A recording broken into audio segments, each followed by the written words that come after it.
เป็นจังไดเนาะสองนาคนั่นใกล้แล้วบ่ใกล้แล้วบ่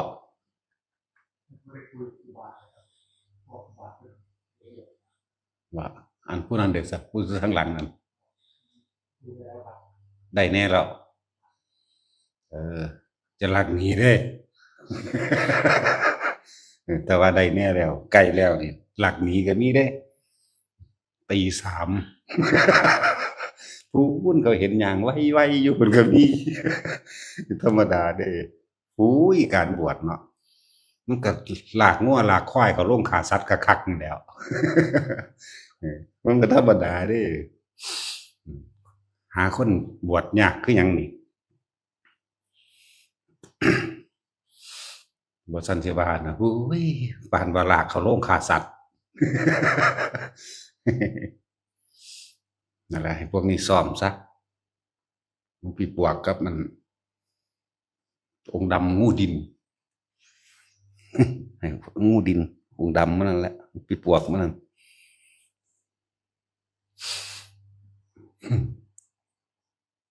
บางคนก็ขับรถหนีกลับมาบวชใหม่ได้อีกเดือนหนึ่งก็มีธรรมดาบ่บางคนสิมาบวชเป็นนางไห้ยวนบขสก็มีกลับขึ้นเมื่อตัดสินใจมาอีกเออมาอยู่ได้7-8 มื้อเมื่ออีกธรรมดาบ่มันสิบืนหนีออกจากโรงฆ่าสัตว์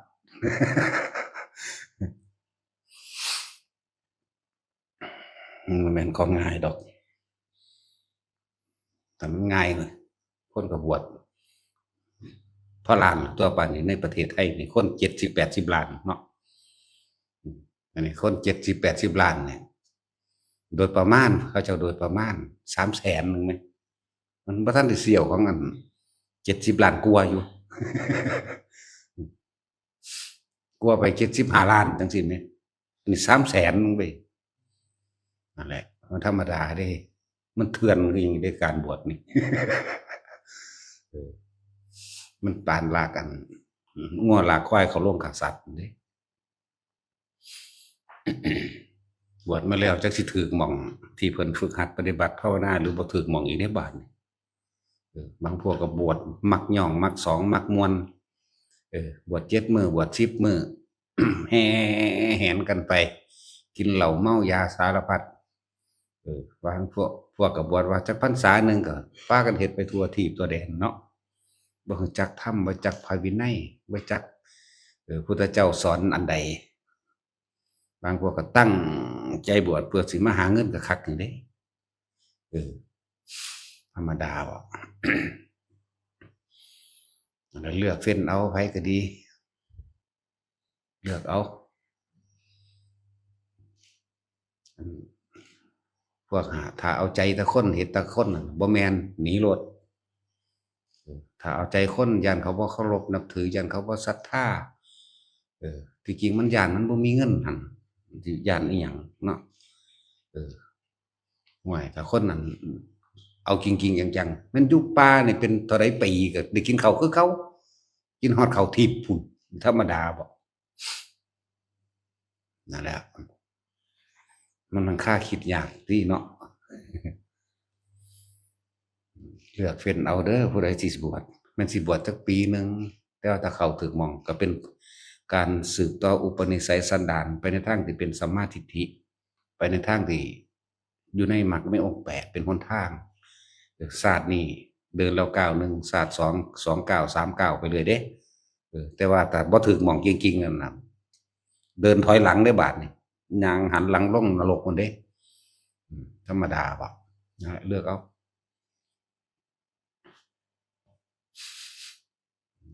การบวช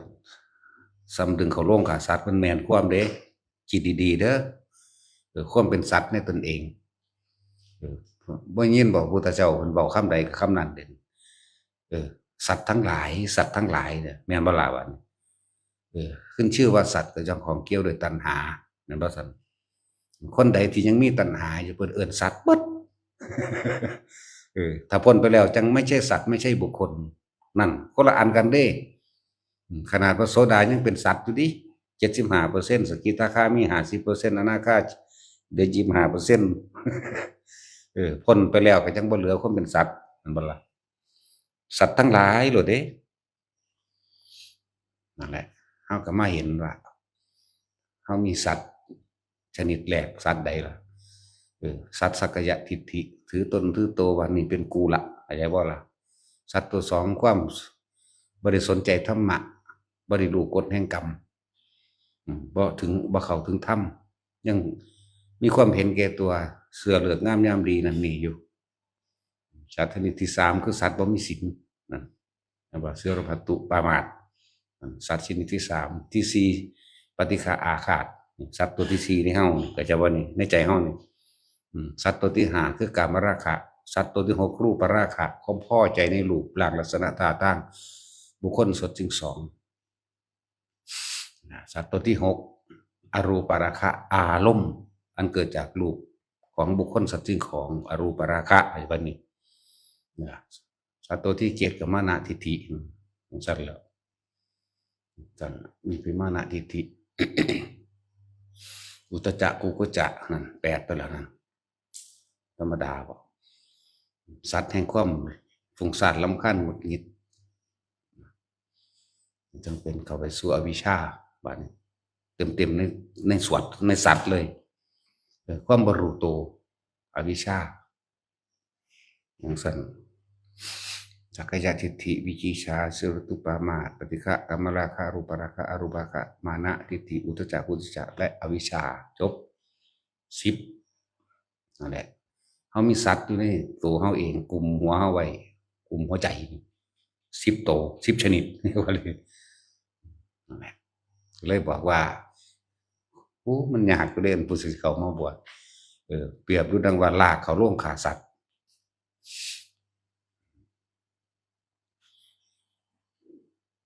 นี่บอกข่าว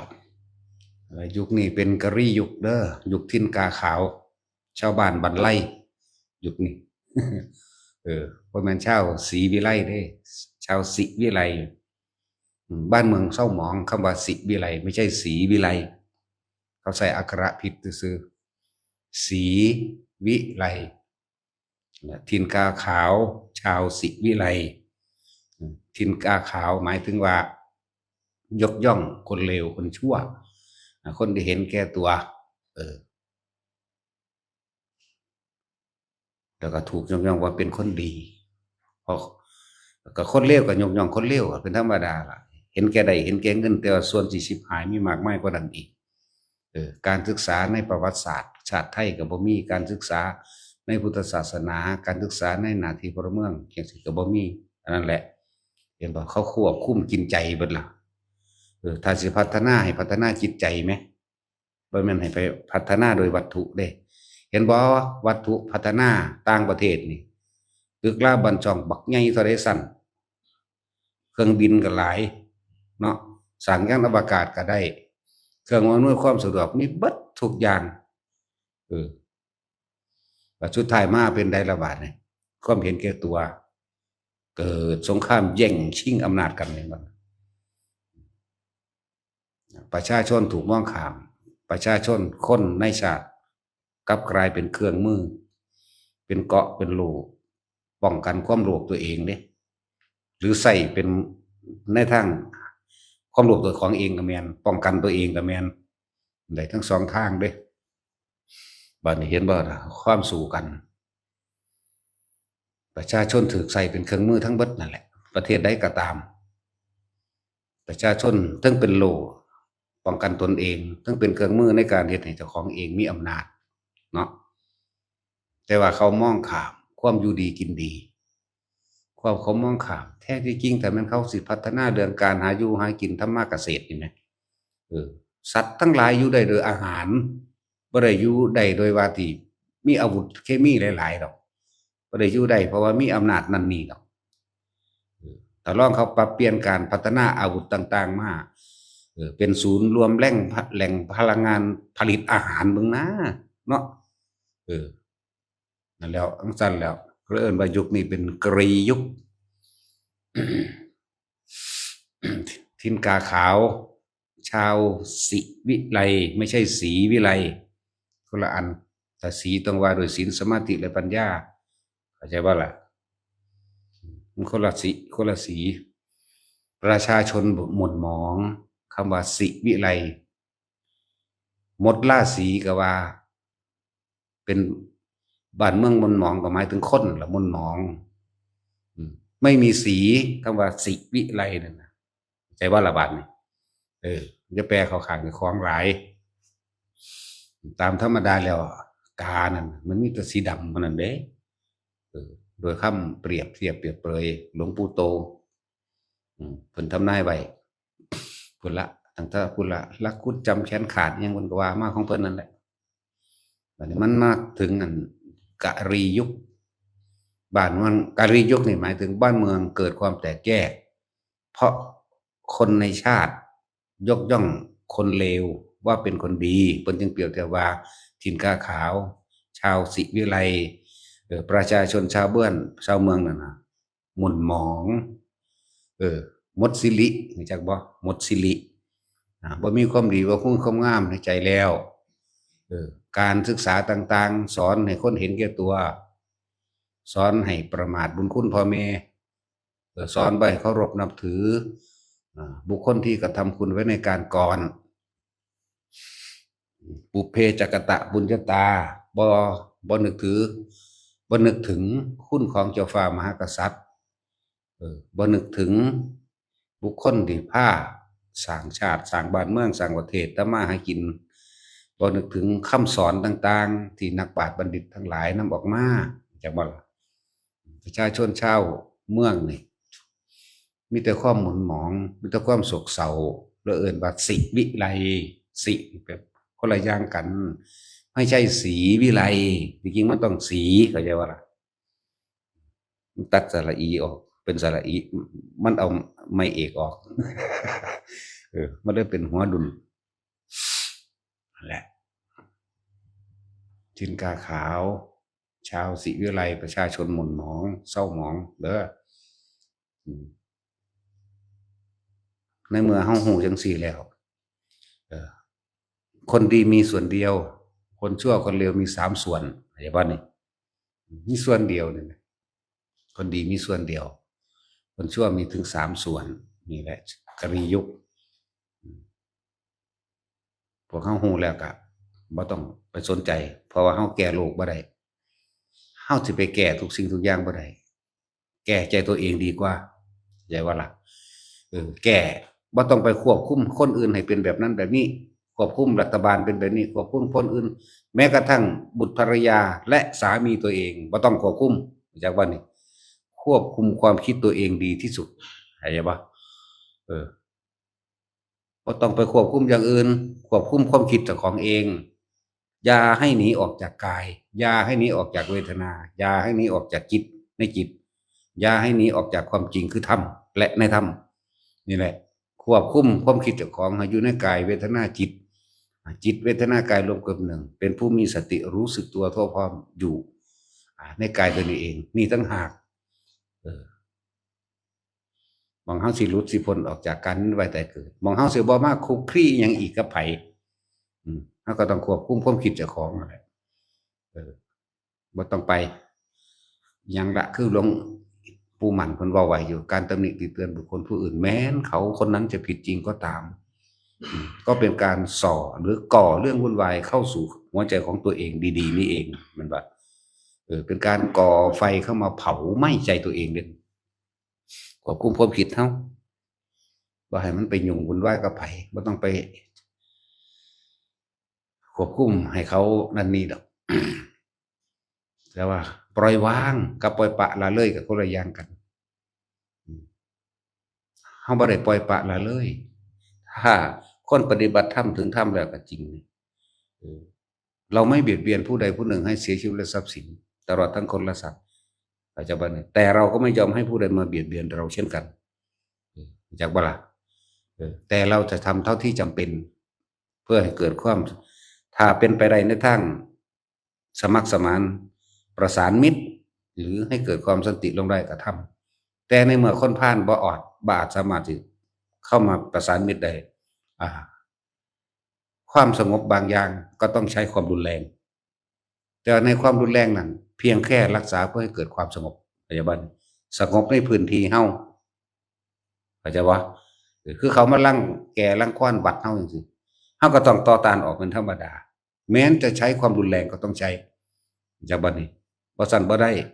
ความสงบบางอย่างก็ต้องใช้ความรุนแรงแต่ว่าใส่ความเร่งมันบ่เศร้าเด้บ่ล่ะเฮาแต่นึกถึงความจริงนี่นำตัวอย่างเมืองนาลันทาเฮาบ่แม่นภิกษุเมืองนาลันทาจักว่าล่ะบ่แม่นแบบนั้นก็ต้องปกป้องตนเองตัวในนัยยะเหมือนกับพระพุทธเจ้าให้ขอคิดเฮาไว้เราตถาคตประทานหรืออนุญาตให้พวกเธอทั้งหลายใช้ไม้เท้าไว้ป้องกันตัวใช่ปะล่ะก็สิโง่ปานนั้นบ่มีแนวตีก็ตีแม่งคือกันตัวอังบ่มีเจตนาตีให้ตายเนาะซั่นแหละยันบ่เข้าใจเรื่องต้องแปลงแกล้งเดี๋ยวสิมาฆ่าแตะรูปแบบภิกษุพระนี่ต้องสงบเสงี่ยมเหมือนพระพุทธรูปเนาะ แม่นบ่ล่ะเห็นบ่คือเขาตำหนิมาพระเว้าบ่ม่วนบ่สงบเสงี่ยมไม่สังวรในศีลไม่ปล่อยวางเขาด่ายังไงก็ช่างเขาก็แม่นแล้วมึงว่ามึงบ่ได้บวชแหม ตั้งแต่ตัวเองยังบ่บวชอยู่เนาะสิมาสอนเขาจังไดไม่ปล่อยวางมึงหังเกาะอยู่ในนั่นตัวหูเหี่ยวแหมแม่นบ่ล่ะจังแต่บ่เว้าจังซี่บ่เข้าใจเฮาต้องเว้าแกล้งๆเพราะคนซุมื้อนี่ยุ้ยกิเลสหนาตัณหาหยาบเนาะเฮาต้องหยาบกว่า ถ้ามึงเป็นคนพาลกูพาลกว่ามึง10เท่านะเข้าใจก็สร้างบ่เข้าใจก็สร้างเด้อันผู้บ่มาฝึกหัดนำเฮาแม่นบ่ล่ะนั่นแหละยุคนี้เป็นกรียุคมีทุกอย่างเข้ามากรียุคสงครามก็มีน้ำท่วมไฟไหม้พร้อมกันไปกับน้ำท่วมเต็มอยู่ในไฟไหม้บ้านได้พร้อมนี่เอิ้นกรียุคอย่างบ่นี้น้ำท่วมตึก2ชั้นแต่ว่าไฟไหม้ข้างบนก็ได้เคยเห็นอยู่บ่แม่นบ่เกิดอุทกภัยน้ำท่วมคนหลั่งไหล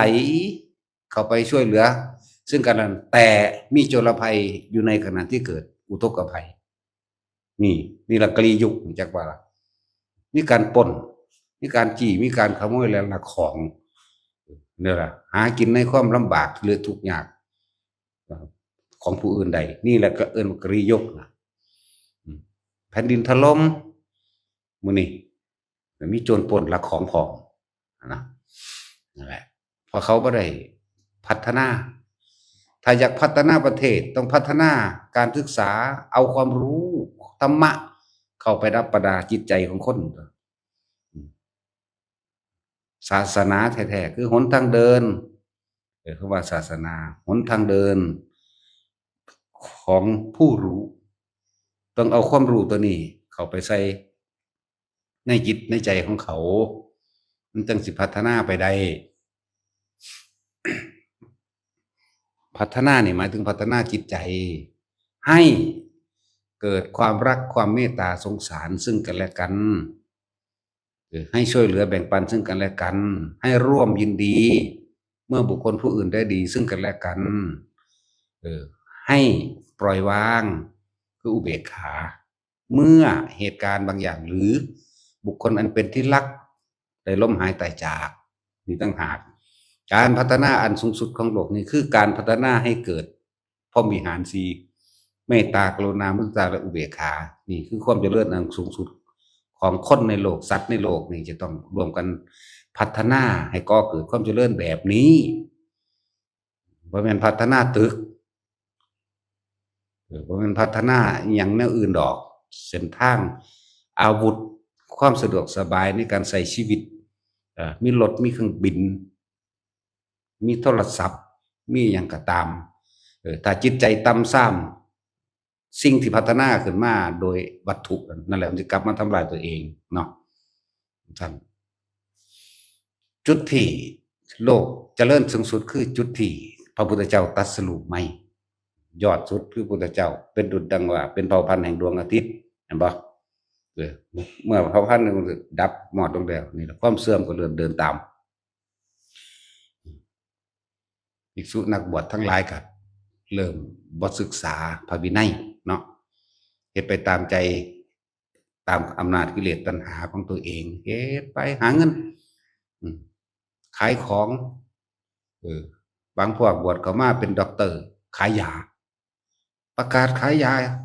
อาจารย์บอกว่าเห็นบ่จังซี่เอาประกาศขายยาแก้นั่นแก้นี่ก็มีเลยนั่นแหละเพิ่นบ่ได้ให้ซื้อให้ขายบางพวกก็สักลายอย่างว่าน่ะว่าซุมื้อแล้วแนวมื้อนี้อันพวกสักลายอันเป้านั่นสร้างรุ่นนั้นรุ่นนี้รุ่นรวยรุ่นมหาลาภมหาโชคมหาโคตรพ่อโคตรแม่มึงหยังแล้วคาถาเรียกทรัพย์ซั่นมึงจะไปเรียกเอาไปจากไสไปเรียกเอาจากคนไหมเนาะนั่นแหละจังซั่นแหละมันตัวโกหกมันเรียกได้มึงก็สิไปขายเขาเฮ็ดหยังมึงก็เรียกเอาผู้เดียวมึงตัวบักหามึงแต่มึงมีเมตตาแท้เนาะเรียกเอาจากขี้ดินขี้ดอนเรียกเอาจากทรัพย์ที่ไม่มีเจ้าของไงแล้วทองคำหุ้นอยู่แก่โลกคนนั้นก็มีคือกันนั่นแหละเรียกขึ้นมาทำไมเนาะลากมาหลายๆกับประกาศท่านใดต้องการทองคำให้คนละ1 ตันนั่นละเมตตาแท้เรียกมาอันนี้มาเอานี่เด้อไปทองเอาหรือว่าเอาไปแขวนเอาไปบูชาเอาไปอธิษฐานเอาว่าเด้เรียกทรัพย์ โกหกเบิดเลยโกหกทั้งเพพวกนี้ได้แล้วนี่เว้าเพื่อให้ทุกคนรับรู้ความจริงแน่การดูฤกษ์งามยามดีดูหมอดูดวงไม่ได้แก้อะไรได้ถ้าจะแก้ต้องแก้ความคิดตัวเองเข้าสู่การฝึกหัดและปฏิบัติธรรมคือต้องศึกษาธรรมะเท่านั้นจึงจะแก้ชีวิตตัวเองได้การสะเดาะเคราะห์การบวงสรวงด้วยหูหมายังก็แล้วแต่ผลหมากหลักไม้เข่าดำเข่าแดงแก้ไม่ได้การแก้กรรมให้กันแก้บ่ได้การสะเดาะเคราะห์กันสะเดาะบ่ได้เป็นไปตามฤกษ์งามยามดีที่หมอเขาดูมันคือบ่ดูมันนั่นบ่ล่ะนั่นแหละบ่มีสิ่งศักดิ์สิทธิ์ใดๆทั้งสิ้นสิดลบันดาลผู้ใดได้ตามอารมณ์ได้ตามกิเลสตัณหาเจ้าของเองบ่มีแต่เจ้าของเฮ็ดเองเท่านั้นจึงเป็นไปได้แต่บ่มีพวกเสือดวงดาวทางช้างเผือกจังซี่คนตั้งมันขึ้นมาเด่นเอาขาวๆมนๆอกโลไปว่าเป็นทางช้างเผือกเนาะดาวนั้นดาวนี้ก็ว่าไปเด้คนตั้งชื่อเบิดการสร้างพญานาคก็คนสร้างเอาเองนั่นเอาปูนไปก่อเอานั่นว่าล่ะบางพวกก็เอาพลาสติกมาเฮ็ดมายิบขันหมักเบงหรือเอาใบตองเฮ็ดนั่นว่าล่ะ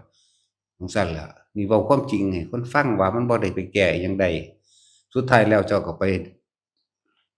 ซื้อกับข้าวอยู่ในร้านมากินอยู่แหมเจ้าก็ไปตึกแหเองเจ้าก็ไปสอนฮวกเองอยู่ไปขัวหอยเองไปหาลักหน่อไม้เองอยู่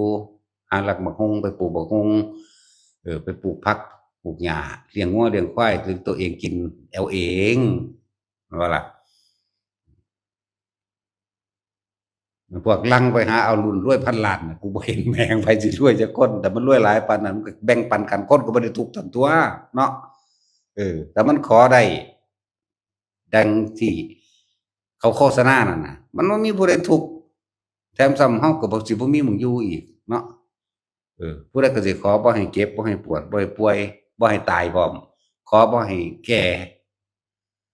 ขอบ่ให้พลัดพรากขอให้ร่ำให้รวยเบิดซุคนแหมจังซี่แหละถ้ามันขอได้ส่ำนี้ก็คิดบ่ออกเนาะโอ้ยพวกปัญญาอ่อนปัญญาอ่อนนั่นล่ะถ้ามันขอได้มันบ่มีผู้ใดป่วยจักคนเดะนั่นแหละหลายอย่างอยู่ดอกวันนี้นี่เว้าเรื่องขอเว้าเรื่องที่พิสูจน์อิหยังก็บ่ได้แต่พระเจ้าซึ่งเคยเป็นพ่อเป็นแม่มันเด้อนี่ก่อนมันสิมาสร้างโลกมันอยู่ไสพระเจ้าก็เลยแม่นบ่ล่ะพระอินทร์พระพรหมหมู่นั้นน่ะที่เข้าใจว่าหมายถึงพระพรหมที่ว่าเป็นผู้สร้างโลกแต่มันมีก่อนพระเจ้าพุ่นพระพรหมนั่นแหละ พ่อกับแม่มันเป็นไผตัวนึงมันจะไปสร้างโลกอยู่ไสตัวนี้เห็นบ่ล่ะสั่นตัวแต่คือเฮาบ่เข้าถึงความจริง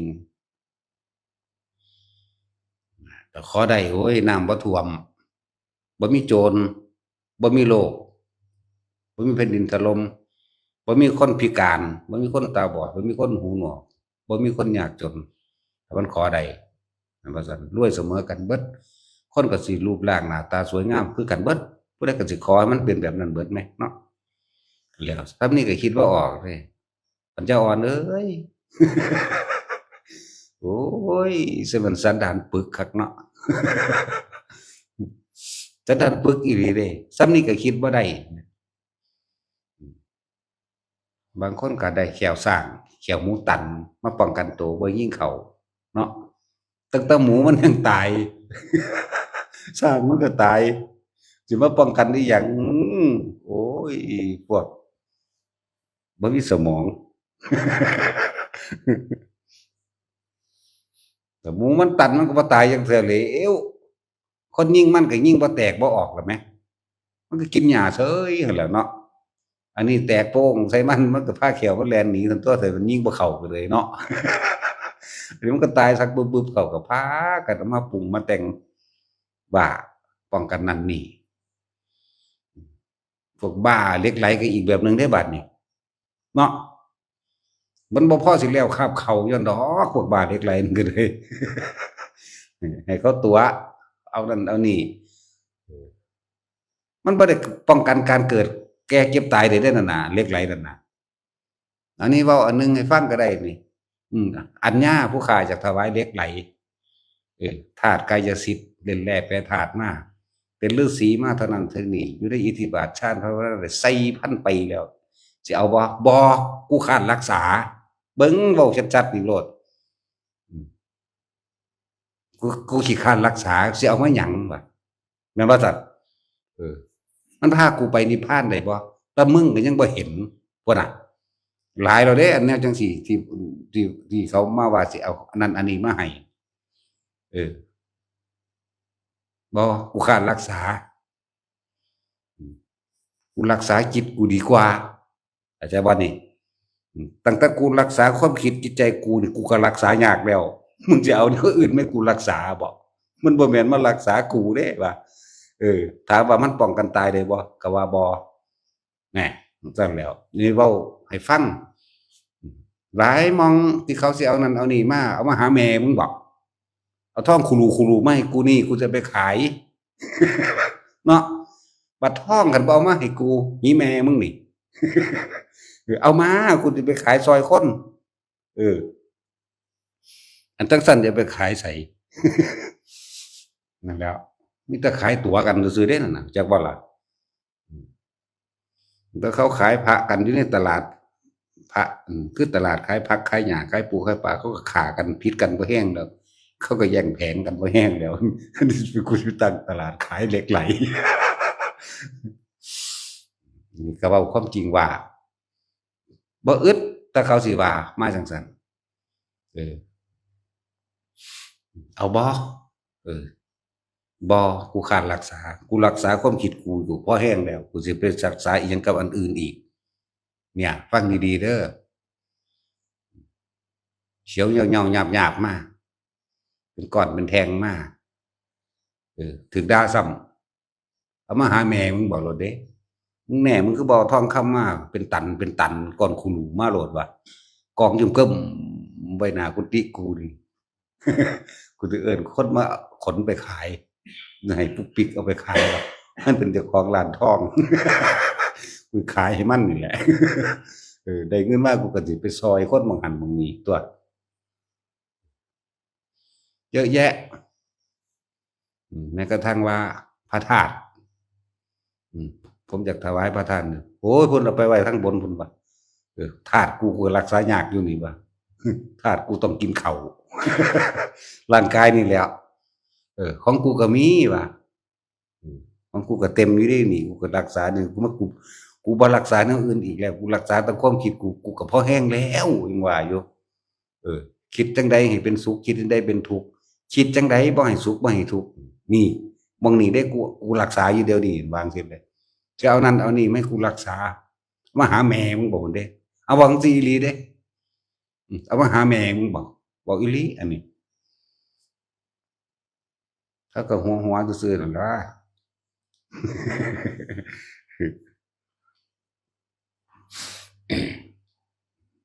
อย่าลืมว่าปัดทิ่มเบิดมีเยอะแยะเลยจักแก้วหยังเป็นแก้วหยังโอ้ยก็กินกับข้าวบ่ได้เนาะแก้วก็เลยนั่นว่าซั่นมันมาตกใส่อันพื้นนั่นนี่แล้วแสงอยู่ที่แรก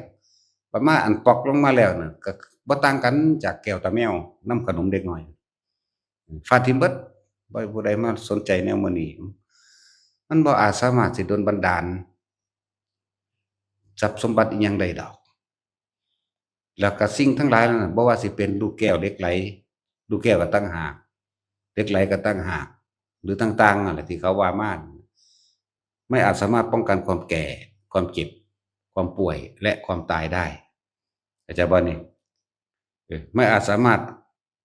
เอาพระนิพพานให้กับเราได้เฮาสิเอามันมารักษาเป็นบ้านะมันเฮ็ดหยังตายแล้วเออตัวเองบวชมานั่นบวชฤาษี3,000 ปีนั่นเออภูมิใจหลายว่าเจ้าของสามารถเล่นปรุงธาตุทั้งหลายเหล่านี้เป็นกายสิทธิ์ได้เป็นธาตุว่าเจ้าของตายแล้วก็มาเฝ้าอันนี้เห็นบ่นี่เออไปไสบ่ได้อย่ามาถวายเห็นบ่มันหวงหลายก็จังซั่นแหล้วก็บอกว่ากูบ่เอาดอกแต่ว่ามึงสิโมทนาส่วนบุญหาที่ทั้งไปทั้งไม่ก็ไปตีมึงมาติดอย่างนี้ก็ไปบ่ได้มันติดนั่นเห็นบ่นั่นล่ะตายแล้วกรรมตัวนั้นบีบบังคับบ่ให้ไปจังซั่นหลายแบบอยู่ดอกพวกเฮาที่เว้าให้ฟังนี่เบิดนั่นแหละอันนี้เว้าให้ฟังว่าเหล็กไหลก็บ่ป้องกันตายได้เอานิพพานให้ก็บ่ได้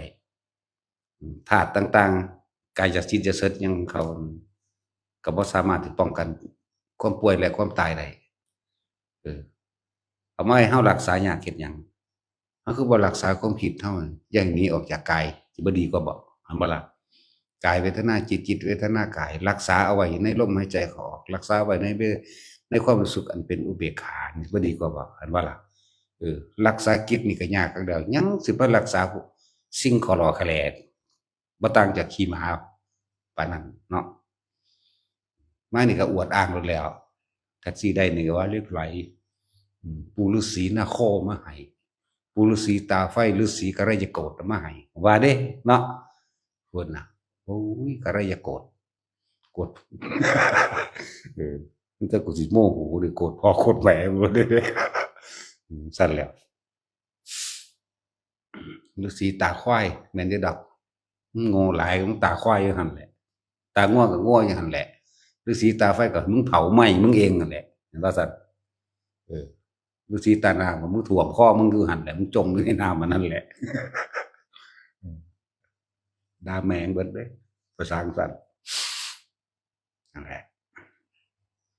พวกเขาบ่ต้องไปจากได้หยังดอกได้มากกับพวกเขาไปรักษามันเองเด้มันบ่ได้รักษาเฮาเด้เนาะบ่ดักได้หยังบ่อยากเป็นหยังเป็นอรหันต์ก็บ่ต้องเป็นดอกแต่เป็นแล้วมันยากเออสิเป็นพระโพธิสัตว์ก็บ่ต้องเป็นดอกสิเป็นคนดีมันก็บ่ต้องเป็นดอกถ้าเป็นคนดีแล้วมันสิสร้างคนชั่ววะเนาะเห็นบ่มันยากมันสิอยู่นำคนบ่ดีมันสิรำคาญคนบ่ดีวะเนาะแต่เป็นคนดีก็ไปรำคาญคนเลวอีกแต่เป็นอรหันต์มันก็ยากโพดมันหันไปหันมาดูจังซั่นแล้วเป็นพุทธเจ้าจังซี่มันก็มีแต่คนด่าบางเด้อพุทธเจ้าแต่เริ่มแรกมีแต่คนด่าเด้เท่าเดี๋ยวนี้ก็ด่าอยู่เด้คนก็เลยเนาะจังแล้วต้องเป็นหยังดอกคันรักษาวะคันรักษาแนวเป็นคนดีก็รำคาญคนเลวอีกหามึงนี่เนาะบ่ต้องเป็นหยังเฮ็ดไปรู้ไว้ในปัจจุบันสิ่งที่ให้ตามรักษาเนี่ยคือตามรักษาความคิดเจ้าของอย่าให้หนีออกจากลมหายใจหนึ่ง อย่าให้หนีออกจากความรู้สึกในกายโดยอุณโลมหรือ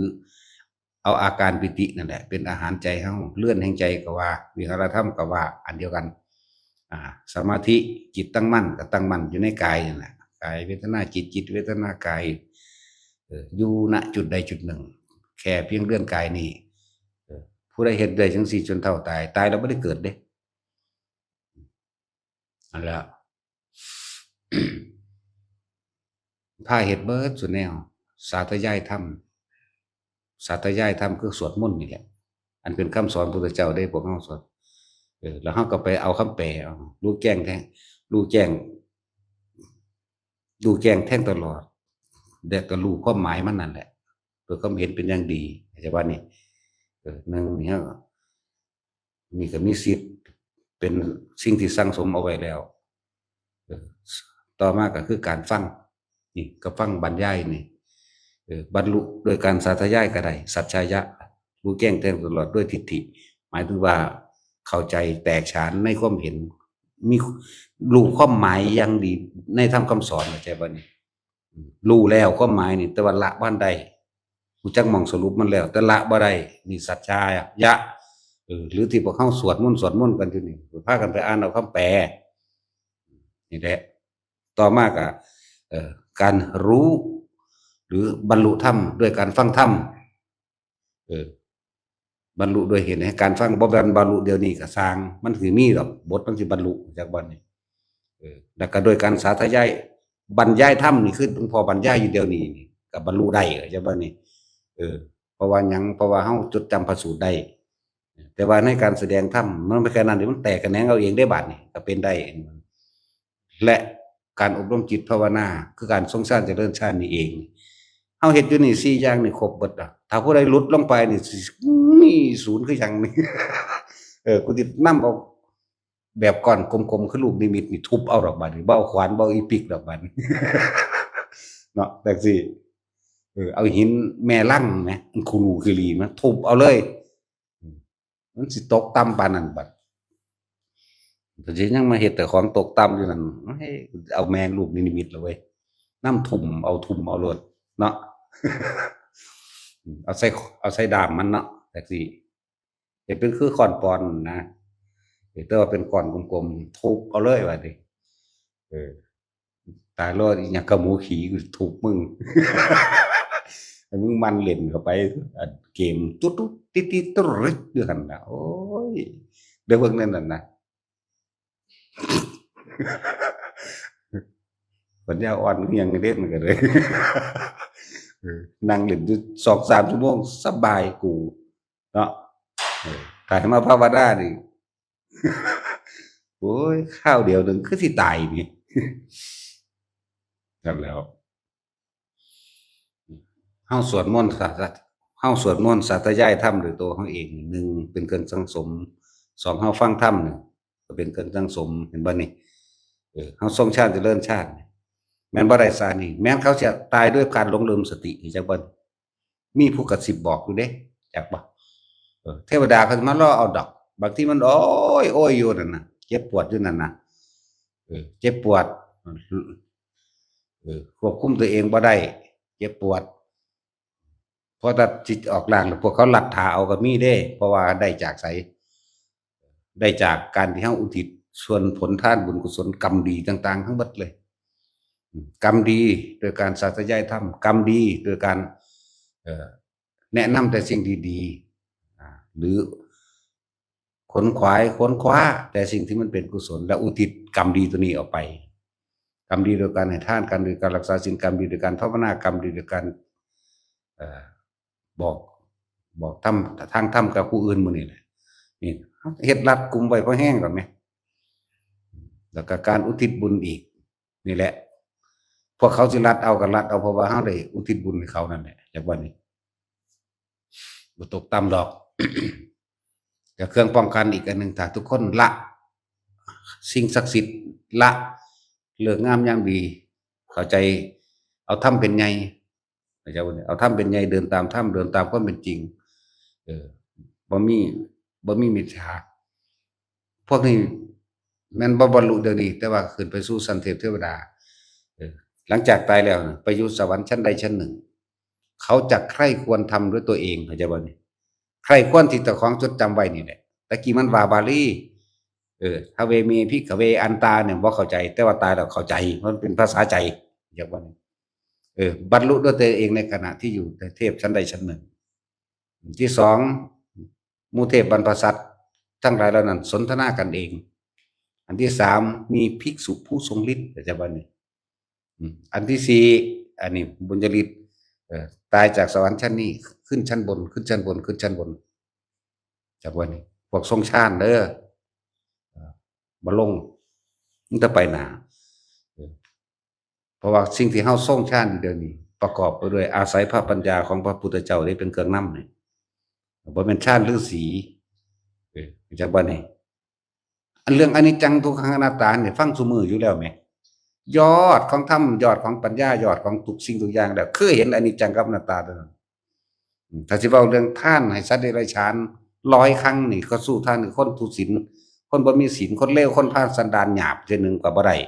วันนี้ซ่านคนสันดานหยาบเทื่อนึงขู่คนมีศีลเทื่อนึงบ่ได้ท่านให้คนมีศีล100ครั้งพันครั้งสู้คนทรงฌานเทื่อนึงก็บ่ได้เห็นบ่นี่ท่านคนทรงศีลทรงฌาน100ครั้งพันครั้งก็สู้ของโสดาสกิทาคาอนาคาอรหันต์พระปัจเจก100เทื่อก็บ่สู้พุทธเจ้าเทื่อนึงพุทธเจ้า100เทื่อก็บ่สู้สังฆทานเทื่อนึงบ่รู้นี่สังฆทานผู้สงฆ์นี่แหมแม้กระทั่งการแผ่เมตตาบัดนี้ยังบ่สู่การเห็นอนิจจสัญญาไม่เพียงครั้งเดียวยอดมันได้บัดแต่ว่าล่ะการเห็นอนิจจังกับอนัตตานี่แม้เพียงครั้งเดียวนี่ไปยอดมันเลยเด้นี่ไล่มาเบิ่งล่ะแล้ว บัดนี้คนที่ฟังจดจำได้ผู้นี้อาจจะมักบทอันอริยสัจสี่แม่นบ่ผู้นี้มักบทปฏิจจสมุปบาทนี่คือทำแต่ละ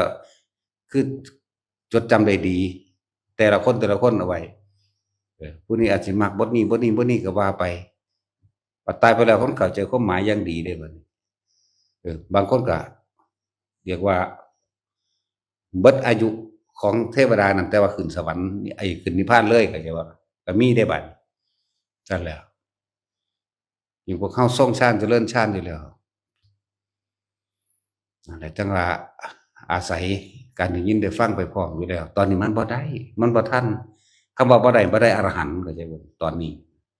ได้ตอนตายก็มีได้ตอนไปอยู่สวรรค์ชั้นต่างๆก็มีจังซั่นแหละนี่คือเฮ็ดมันก็ว่าเฮาป้องกันล้อมไว้เบิดแล้วแหมตีกรอบป้องกันล้อมไว้แต่ที่สำคัญ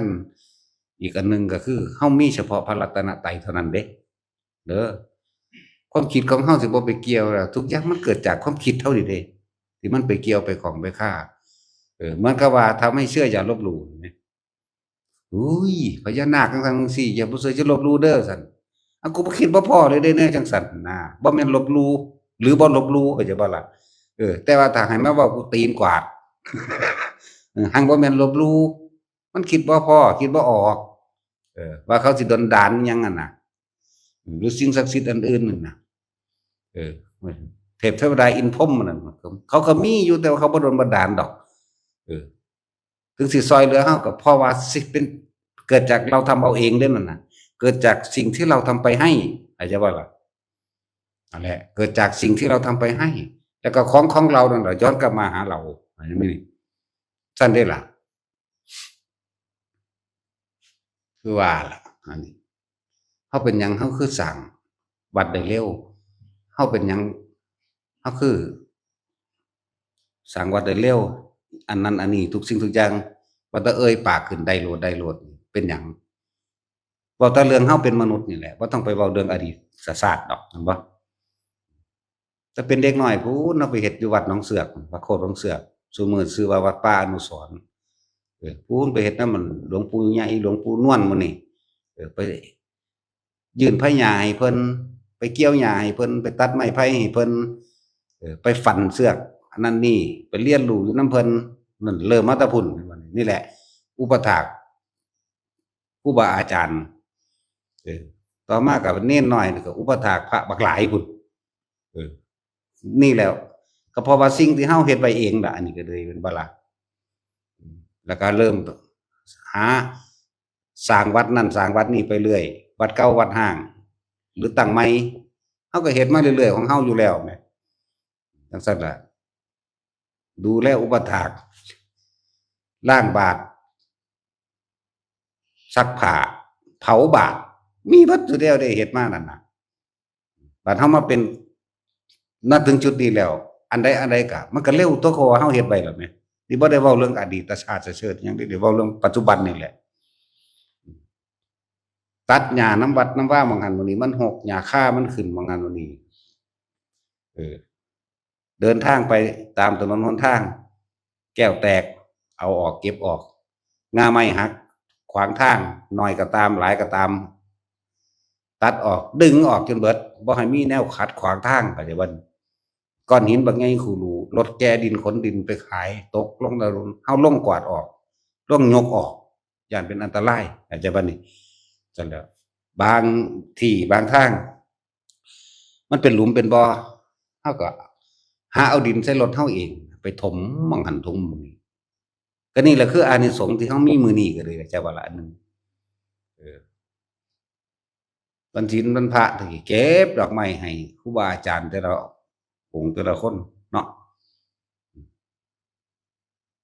30 40พุ่นเด้อบ่ได้น้อยเด้เออบางหม้องล้างถ้วยล้างจานเอาเองส่วนสิล้างแล้วมือเป็นขี้หิดเบิดเป็นตุ่มเลยเป็นขี้หิดเขาเพราะว่าเฮาเฮ็ดมาก่อนเบิดนั่นแหละจังว่าทุกอย่างมันเกิดจากเฮาเฮ็ดเองมาไว้นั่นแหละจังว่าบอกเน้นปลูกเพิ่นอยู่เฮ็ดไปแต่เดี๋ยวนี้แหละบัดในระส่ำใดส่ำหนึ่งในระดับที่ถึงเวลาของตนเองแล้วมันก็เป็นของมันเองดอกนะคนที่บ่เคยอุปถากอุปถัมภ์ผู้อื่นคนที่บ่เคยให้ผู้อื่นคนที่บ่เคยช่วยเหลือผู้อื่นอย่าหวังว่าเจ้าของสิได้หยังเข้าใจบ่ล่ะเฮาก็เบิ่งศาสตร์แต่นี้เราบ่ต้องไปเบิ่งศาสตร์ที่แล้วดอกนี่แหละเอาแต่ตอนนี้แหละบอกเฮ็ดโลดเออซักผ้าต้มผ้าเดี๋ยวเขาคนทั้งโลกมันสิเข้าใจว่าซักด้วยผงซักผ้าเออซักผ้าภาษาของพระนี่บ่แม่นไปซักผ้าด้วยเอาแฟบซักเด้เข้าใจบ่ล่ะต้มผ้าด้วยแก่นขนุนนี่แหละตากเบิ่งพับอย่างดีเท่าเดี๋ยวนี้เขาก็ทันได้พับถูกวิธีหรอกเออเขาว่าท่านได้พับเป็นเด้เวลาพับให้พับคือสังฆาเข้าใจบ่ล่ะจื้อไว้พวกมูลงวิธีนี่บ่แม่นพับมาแบบนั้นให้พับเป็นยาวๆแบบสังฆาพับแบบนั้นเด้อว่านี่ได้บอกเบิดซุแนวโลดตั้งแต่วิธีอุ้มบาตรแบบนี้ก็ได้บอกเด้เอามาข้างไว้หม้องนี้มันเพิ่นจังพอดีวางมือแบบนี้จ้ะนั่นแหละให้พับแบบสังฆาพับแบบนั้นเฮ็ดเป็นยาวๆไว้อย่าไปเฮ็ดเป็นสี่เหลี่ยมไว้มันต้องเป็นข้อยาวแต่ว่าเฮานุ่งทางยาวนี่เข้าใจบ่นี่มันก็ลอยไปตามนี้จ้ะตะปูก็เหมือนกันพับแบบนั้นพับผ้าแบบนั้นพับแบบสังฆาเบิดตั้งแต่ย่างบิณฑบาตก็ยังบอกให้ก้มเนาะทุกอย่างเฮาเฮ็ดไว้เบิดแล้วแต่เป็นเด็กน้อยพู้นเฮ็ดมาเรื่อยกับครูบาอาจารย์นั้นองค์นั้นองค์นี้มาเรื่อยสมัยเป็นเณรก็4 5ปีกว่าสิ6พุ่นล่ะไปไปอุปถากบัดนี้จังไปกับพระธุดงค์บัดนี้2อย่างในมหานิกายและธรรมยุทธ์นี่เฮาคุกคีได้เบิดเฮารู้จักนิสัยของแต่ละฝ่ายได้เบิดเด้เฮาไป2หม้องใช่บ่ล่ะตอนมหานิกายก็ได้สำนึงตอนธรรมยุทธ์ก็อย่างหนึ่งบัดส่วนธรรมยุทธ์เฮาไปสืบนิสัยเอาจากองค์หลวงตาเด้อีพ่ออีแม่เฮาคักๆเด้คำว่าพ่อแม่ครูบาอาจารย์มันบ่แม่นคำที่เฮามาเล่นเว้าแบบสืบต่อกันเพื่อให้ดูดีเด้มันธรรมดามันสอนความแข็งแกร่งให้เฮานั่นแหละอธิบายความในใจออกบ่เบิดดอกแล้วมันลึกซึ้งเกินมันเป็นผู้ปกปักรักษาให้ความแข็งแกร่งกับเฮามันเป็นผู้ดูแลเฮา ปกปักรักษาให้ความแข็งแกร่งกับเฮานี่เปิดดูดังว่าบิดาเลิ่นพออย่างว่าล่ะดูแลเอาใจใส่ทุกๆจิกๆและอะไรอย่างเลิ่นแม่เบิดในอาหารการอยู่การกินการความเป็นอยู่อันตรายหรือบ่อันตรายค่อยบอกค่อยขี่ค่อยสอนเด้เลิ่นแม่แหละนั่นแหละเลิ่นว่าพ่อแม่ครูอาจารย์หมายถึงเป็นผู้นำทางให้เฮาเดินตามทางนี้เลิ่นอาจารย์เหมือนกับศาสดาแล้วเดินตามศาสดาเข้าใจบ่ล่ะมันลึกซึ้งกว่านี้อีกอันคำเว้านี่บ่ทันลึกซึ้งดอกนั่นแหละพ่อนี่ให้ความแข็งแกร่งและปกป้องอันตรายส่วนความเป็นอยู่การอยู่การกินผิดถูกคอรอแคแลนี่คือแม่เลิ่นพ่อแม่ครูอาจารย์หมายถึงหนทางที่เพิ่นชี้ให้จากบ่พ่อแม่ครูอาจารย์นั่นแหล้วส่วนส่วนทางนี้เฮาไปสืบเอาแต่ว่าเวลาไปทุดงค์ตอนเป็นเณรนั่นน่ะไปนำพระอันทุดงค์ธรรมยุทธเด้มีชีวิตอยู่เดี๋ยวนี้ก็ยังอยู่ผู้หนึ่งอาฟะอยู่หั่นแหละเออโอ้มึงเอาอีหลีบ่น้อยๆเจ้าย้านบ่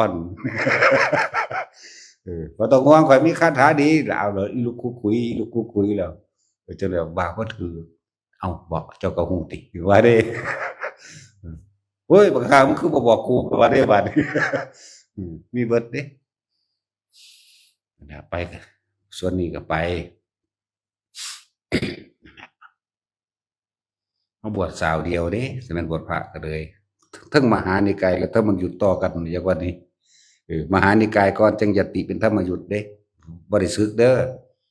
เน้นก็สาวเดียว5 ปีกว่าพระก็สาวเดียวเลยบ่ได้ถอดผ้าเด้พระก็พระเลยจากมหานิกายเดี๋ยวสู่ธรรมยุทธ์ไปเลยนี่ตอนเป็นเน้นก็บวชในมหานิกายนั่นแหละไปเรียนเนาะอยู่นำกันบักหลายคือจัง300พุ่นจังธรรมดาว่ะก็เป็นธรรมดาก็กันล้างถ้วยล้างเป็นขี้หิดเบิดเอาโลดแต่กี้บ่ได้มีหยังมากมายสมัยคือพวกเฮามีเด้ลำบากคือหยังนี่ตั่วนะครับไปทุดงค์ก็ใครแน่เด้หลวงหลวงปู่หลวงตาเพิ่นเอาอันกดไว้ให้แต่ว่าเอาห่มแหมเคยเห็นบ่ห่มที่มันเป็นคันไม้อันแหมเฮ็ดเอาแหมคนรุ่นเฒ่าๆนี่รู้จักอยู่ดอกเนาะเฮายังเด็กน้อยอยู่ พวกเฒ่าๆนี่รู้จักบ่ห่มที่มันเป็นอันนั้นเป็นคือการตานเฮ็ดนั่นน่ะเป็นกระดาษนั่นน่ะนั่นแหละเอาผ้าจีวรมาหยิบเฮ็ดเอา หนาก็หนักผ้าผ้าก็บ่แม่นผ้าดีๆเด้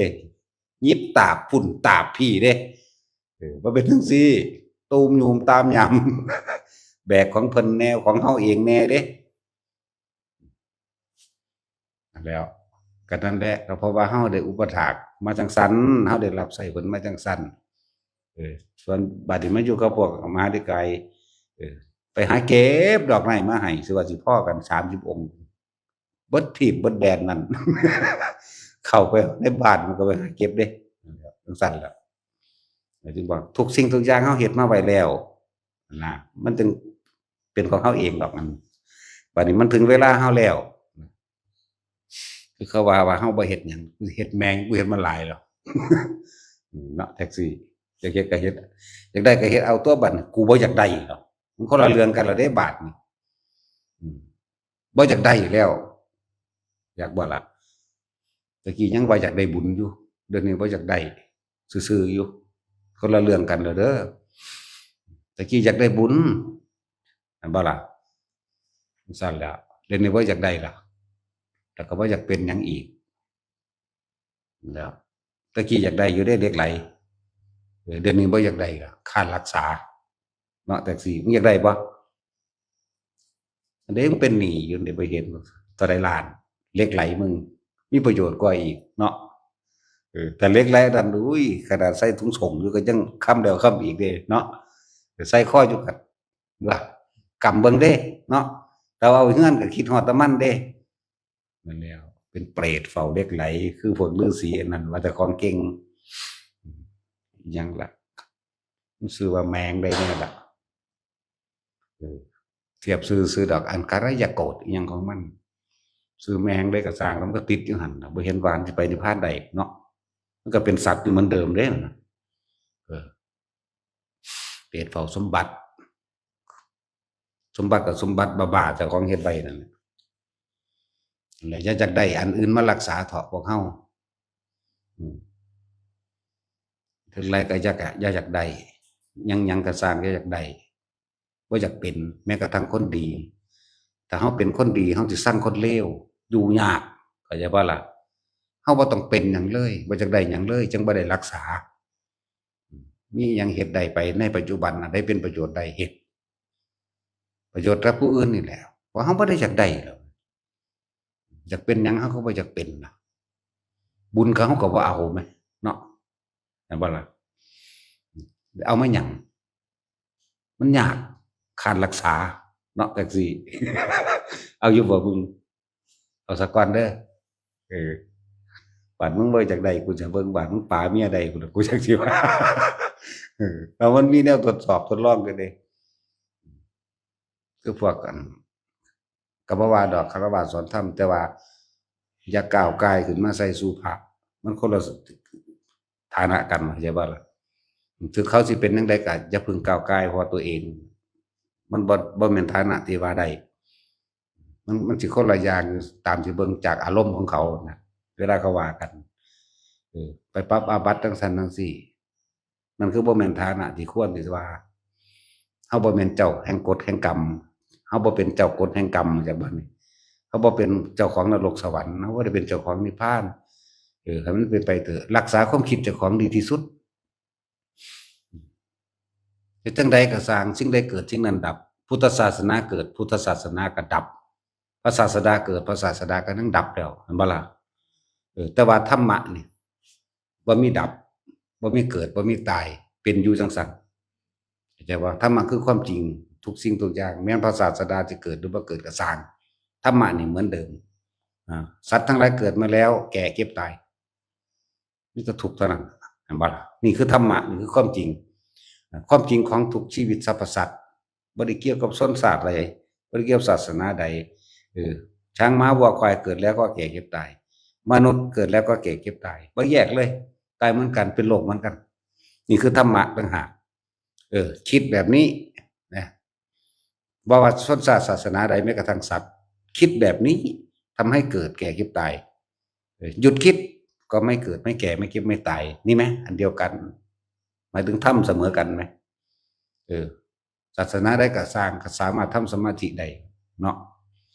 นั่นแหละจังว่าสิไปอีหยังทั้งที่ดีที่สุดสิ่งที่เฮาควรรักษาก็รักษาความคิดเจ้าของนี่แหละบ่ให้มันไปอยู่นำผู้อื่นอย่างว่านี่แต่อยู่นำผู้อื่นมันยากแล้วเด้เนาะ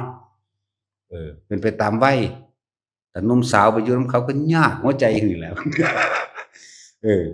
ถ้าเป็นพ่อเป็นแม่ก็อยู่นำผู้อื่นยากหลายอย่างเด้ยากทั้งอาชีพการงานการทำมาหากินต่างๆแล้วก็ยากนำวางแผนอนาคตให้ลูกเต้าหลานเนาะยากนำสิแบ่งสมบัติพร้อมเด้แต่รุ่นนี้ล่ะอันดับส่วนภิกษุนักบวชตัดออกซะอยู่นำเจ้าของอย่าไปยากนำผู้อื่นแต่ว่าป่าเมียมันบวชบ่ได้ได้คนนี่เนาะหรือสิบวชนำกัน จังซั่นแหล้วก็คือเฮาตัดออกมาบ่แห้งแล้วแต่สุวรรณนี่มาเอา3 เดือน4 เดือนก็สร้างแต่ว่าเหมือนกับอยู่ผู้เดียวในโลกโลดเหมือนรักษาความคิดเจ้าของดีกว่าเอามันเต็มที่นะ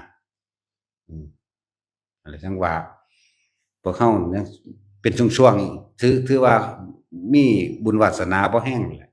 ก็ต่อวาสนาแห่งบุญเจ้าของให้มันถึงเถิดหน้าเนาะมันสิเสื่อมมาแต่สมัยพระเจ้าอโศกบ่แห้งแต่ว่านิโคทะสามเณรนิโครธสืบต่อมายังสืบต่อมาให้พระเจ้าอโศกเผยแพร่ขึ้นมาได้อีกจากคนเลวคนหนึ่งเฮ็ดให้บ้านเมืองสงบได้โดยการฆ่าอะไรพวกนี้ฆ่าเป็น10 ล้านคนเด้พระเจ้าอโศกเนาะแต่ว่าบ่มีผู้ใดยอมรับเด้เข้าใจบ่มีผู้ใดยอมรับเด้ที่เขาย้านที่เขาเคารพนับถือเขาย้านตายนึงเด้แต่ว่าสามเณรนี่ก็บ่มีอาวุธแต่ว่ามีหัวใจที่ เป็นความจริงธรรมะสามารถปราบพระเจ้าอโศกได้โดยการใส่ธรรมะนี่เองมันลึกซึ้งกันยังไงเด้เรื่องพระเจ้าอโศกก็ดีสามเณรนี่โคตรกับล้านเพิ่นลูกนั่งสุมาณาที่พัดภาคว่าพระเจ้าอโศกจะฆ่าตระกูลเจ้าของตายเป็นร้อยกว่าคนเด้แต่ผู้อันน้องสาวเพิ่นหนีตัวได้ไรสามเณรนี่โกรธน้องสาวเพิ่นตอนนี้สงครามหนีไปอยู่น้ำข้นจันทานหมายถึงขอทานนั่นแหละย่อมรักษาท้องของเองสิก็เกิดกับกษัตริย์นั่นไปอยู่สถานที่นั้นคนที่มีเย่อหยิ่งโดยศักดิ์ศรีเขาบ่ไปคุกคีกับพวกขอทานมาได้7 ปีแล้วอุปชาไปเห็นเลยเอามาบวชแม่นก็ดีใจหลายปลื้มใจหลายว่าลูกมาบวชโกนผมแล้วพอดีบรรลุอรหันต์เด้นะนั่นแหละก็อยู่มาเป็นสิบ่พอปีดอกมาบิณฑบาตเด็ดเดียวกล้าหาญองค์อาจขนาดใดเพราะคนไม่กลัวตายเสียแล้วถ้าบ่กลัวตายแล้วก็บ่มีแนวกลัวอันอื่นอีกเข้าใจบ่ล่ะไม่บิณฑบาตคือหน้าพระราชวังส่วน พระเจ้าอโศกนี่แต่ละมือแต่ละเว้นนอนก็บ่หลับอยู่ก็บ่ได้อึดอัดอึดยักคิดยากไปทั้งใดก็ระบาดระแวงระวังยันเขาลอบฆ่าเจ้าของนั่นบ่ขนาดว่าทหารอารักขาก็ยังบ่ไว้ใจทหารอารักขาทั้งสั้นแล้วแต่ว่าแพ้ด้วยธรรมะอันเป็นความจริงของสามเณรนิโครธนั่นแหละจึงได้มีการส่งสมณทูตต่างๆมาหาพวกเฮาได้จนเท่าเดี๋ยวนี้นะทุกสิ่งทุกอย่างคนมีธรรมะก็เลยต้องก็เลยหาทางออกให้กับตัวเองได้อย่าว่าเราสามเณรนิโครธบ่ได้หวั่นไหวเด้โกนหัวแล้วพอดีเลยกับบรรลุอรหันต์ก็เพิ่นเฮ็ดไว้แหละเพิ่นจังบรรลุได้ง่ายนั่นทุกอย่างพ่ายแพ้ได้แก่ธรรมะเบิดคือเป็นไปตามความจริงเบิดมันเพิ่นหาทางออกได้จังได๋เพิ่นยอมรับพอสามเณรเทศน์นั้นเนี่ยเทศตรงหัวใจเลยเด้บ่แม่นเทศธรรมดาเด้เพิ่นไปเอาทหารนั่นไปเชิญเนรน้อยเข้ามานี่น้อยนี่ก็มาแล้วเพิ่นมีความองอาจขนาดใดเพิ่นบ่ได้นั่งพับเพียบเพิ่นบ่นั่งคุกเข่าต่อหน้ากษัตริย์อันผู้เข้าใจอยู่แล้วว่าผู้นี้เป็นดุจดังว่ายักษ์ว่ามารนี่ฆ่ากูแน่ว่าแต่เพิ่นบ่มีความกลัวตายแล้วพุ่นเพิ่นไปนั่งอาสนะอันเป็นของผู้ใหญ่พุ่นทางนี้ต้องคุกเข่าให้นั่นแหละบัดถามว่าอันเพิ่นใครเป็นศาสดาใครเป็นอุปชาใครเป็นอาจารย์ของท่านเพิ่นบ่ได้ว่าองค์นั้นเป็นอาจารย์เป็นอุปชาเด้พระศาสดาสัมมาสัมพุทธเจ้าพูดเพิ่นเว้าไปพุ่นเด้ซั่นแล้วนั่นแหละแล้วพระศาสดาของท่านสอนเรื่องอะไรพุ่นน่ะสอนเรื่องการไม่ข่มเหงเบียดเบียนบุ้ยมันธรรมดาเด้เนาะของคนผู้นี้มันเจ็บใจอยู่แล้วอยากบอกมันฆ่าผู้อื่นมาเนาะมันคือบ่ย้านตายซั่นแล้วสูงสุดของธรรมะของศาสนาเป็นเครื่องครองโลกศาสดาของท่านสอนอะไรสอนให้มีเมตตากรุณามุทิตาและอุเบกขาเพิ่นก็เว้าเลยมหาบพิตรตอนนี้มหาบพิตรเล่าร้อนกระวนกระวายนอนก็ไม่หลับมีตั้งแต่ความคิดจิตวิญญาณเขามันหลอกหลอนแม่นบ่ว่าซั่นยอมได้บาดนี้เพราะมันจี้ถึกจุดเนาะนั่นแหละจังว่าเฮ็ดจังไดบัดนี้กูทำความผิดเพิ่นเทศน์หลายอยู่เฮ็ดจังไดกูทำความผิดมาหลายกูฆ่าคนเป็น10 ล้านเฮ็ดจังไดชีวิตเนาะเนี่ยเพิ่นก็แนะนำให้นั่นแหละธรรมะจึงเป็นทางออกของเพิ่นแม้ช่วงขณะหนึ่งเพิ่นจะไปเกิดเป็นงูเหลือมก็ช่างเถอะลูกชายเพิ่นก็ไปปลดเอาอยู่เข้าใจบ่ล่ะพระโมคคัลลิบุตติสสะนะหรือพระมหินเถระนั่นแหละไปปลดเอาไปแวบเดียวนึงดอกเว้ยสมูเหลือมนึงเนาะหลังจากนั้นก็ไปจังไปเกิดอยู่พุ่นนี่แหละทั้งว่าธรรมะนี่มันสามารถหาทางออกให้เฮาได้ครับ แต่กับมีผู้ซอยลูกดีนำเนาะไปโปรดเอาขอเอ้ยเพิ่นเป็นพระอรหันต์แล้วอย่างพระอันมหินเถระนะเบิ่งก็น่าพอกูไปเกิดใส่นำไปเบิ่งแม่งพุ่นไปเป็นงูเหลือมนุ่มอยู่พุ่นอยู่ในข้างห้วยกำลังจ่อกินปลาอยู่นั่นแหละเขาเจ้าก็เรียกว่าปฏิสัมภิทาเขารู้ภาษาสัตว์เขาเจ้าก็บอกกันเอาตัวก็เลยได้อดเอาถ้าตายจากลูกเนี่ยบอกถ้าตายจากงูเหลือมแล้วปอดสิลงนรกเด้สิตายจิตใจสมองเพราะว่าอยากเอาสมบัติในขั้นนั้นมาทำบุญต่อนั่นแหละผู้เป็นอุปชาของพระอันบอกว่าบ่มีผู้ใดทำบุญได้ยิ่งใหญ่เท่าท่านดอกอย่างนั้นนะก็เลยจะทำอีกก็เก่าอีกเพราะว่าเห็นโทษที่เจ้าของฆ่าคนเป็น10 ล้านแต่ว่าลูกไปสอนเราว่าให้รักษาศีล5ตั้งจิตให้มั่นคงตายก็ต้องตายเฮาฆ่าผู้อื่นตายมาเท่าใดแล้วเฮาต้องไปเกิดเป็นผู้อื่นให้เขาฆ่าตายเท่านั้นคนตกใจได้ญาติได้บาดนี้ก็เลยได้ทำตามทำอันนี้ได้ทำดีตามนี้นะจังสิได้ไปเกิดสวรรค์นั่นแหละแต่ว่าคนที่มีธรรมะนี่แก้ปัญหาทั้งออกได้เด้ออย่าไปล่อมืออย่าไปอาศัยอย่าไปยื่นมือขอความช่วยเหลือจากไผในเมื่อเฮารู้ด้วยตนเองแล้วเฮาก็เฮ็ดด้วยตนเองตัวการกระทำนี่ก็บ่เป็นของยากบ่ต้องไปควบคุมผู้อื่นดอกควบคุมความคิดเจ้าของนี่ให้มันอยู่ในลมหายใจให้มันอยู่ในจุดอุณาโลมให้มันอยู่ในความรู้สึกแห่งกายเจ้าของเองนี่บ่ได้เฮ็ดตัวนี้ไปเท่าตายมันมาดอกนะบ่คนเฮาบ่สิตายแท้ๆอึกลักอยู่ในลมหายใจนี่แต่ถ้าเฮามีพื้นฐานฝึกไว้ดีแล้วมันบ่ดีก็สร้างมันมาคือเก่านั่นแหละจักบ่นี่เฮาฝึกไว้แล้วนี่เฮาเป็นอยู่ของเฮาอยู่แล้วประกอบกับนี่ด่าอยู่ซุมื้อนี่เนาะบ่ได้ว่าบอกว่าสอนด้วยว่าด่าด่าบ่ได้บอกม่วนฟ้อมอุ้ยสัตว์เอ้ยโลดเด้เนาะแม่นบ่ซั่น